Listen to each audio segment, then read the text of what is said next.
کربلا کے جانثاروں کو سلام، فاطمہ بی بی کے پیاروں کو سلام۔ ناظرین، آج بات کرتے ہیں کچھ میدان کربلا کی۔ جی ہاں، لفظ کربلا کئی بار سنا ہوگا۔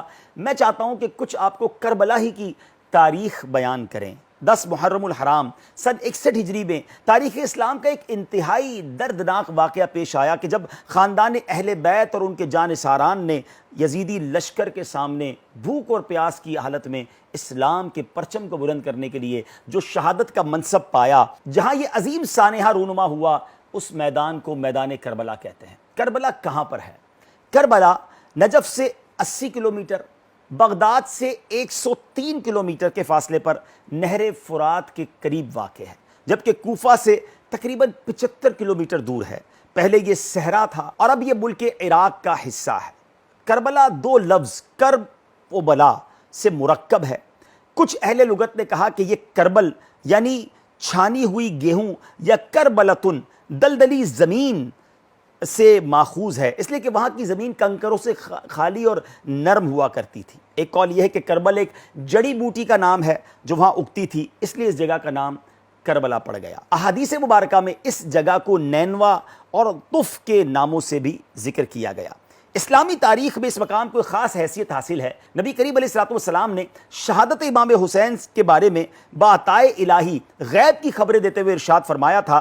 حضرت ام سلمہ رضی اللہ تعالی عنہا سے حدیث روایت ہے کہ حضرت جبریل علیہ السلام نبی کریم علیہ السلام کی بارگاہ میں حاضر اور خبر دی کہ آپ کی امت آپ کے بعد آپ کے شہزادے یعنی امام حسین رضی اللہ تعالیٰ عنہ کو کربلا نامی مقام پر شہید کر دے گی۔ پھر شہادت گاہ کی مٹی جو ہے وہ نبی پاک علیہ السلام کی خدمت میں پیش کی گئی۔ نبی پاک علیہ السلام نے اسے سونگھا اور فرمایا ریح کرب و بلا، یعنی اس میں بے چینی اور بلا کی بو آتی ہے۔ اللہ اکبر۔ پھر نبی پاک علیہ السلام نے وہ مٹی ام المومنین سیدتنا ام سلمہ رضی اللہ تعالی عنہ کو عطا کی اور فرمایا کہ جب یہ مٹی خون ہو جائے تو سمجھ لینا کہ حسین شہید ہو گئے ہیں۔ اللہ اکبر۔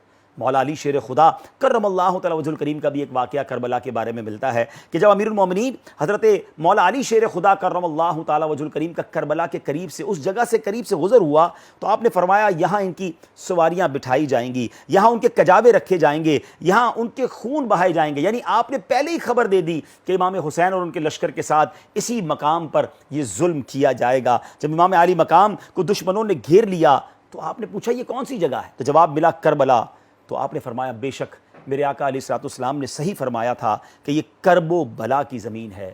اے میرے پیارے اسلامی بھائیوں، شہداء کربلا کے دنیا سے جانے کے بعد، شہادت کے بعد قریبی ایک قبیلہ تھا، ان لوگوں نے پھر شہداء کربلا کی جو ہے وہ تدفین کی۔ اللہ کریم شہداء کربلا کی درجات کو مزید بلند فرمائے، ان کے مزارات پر کروڑوں رحمتوں کی بارش نازل فرمائے۔ اس عظیم واقعے سے ہمیں بھی اپنی زندگی کے لیے درس لینے کی توفیق عطا فرمائے اور ہمیں بھی اس پرسوز مقام کی حاضری اس نیت سے عطا فرمائے کہ وہاں جا کر ہم ان کے مزارات پر فاتحہ بھی پڑھیں اور پھر اسلام کے لیے ہم بھی قربانی دینے کا جذبہ اپنے اندر بیدار کریں۔ آمین بجاہ النبی الامین صلی اللہ تعالی علیہ وسلم۔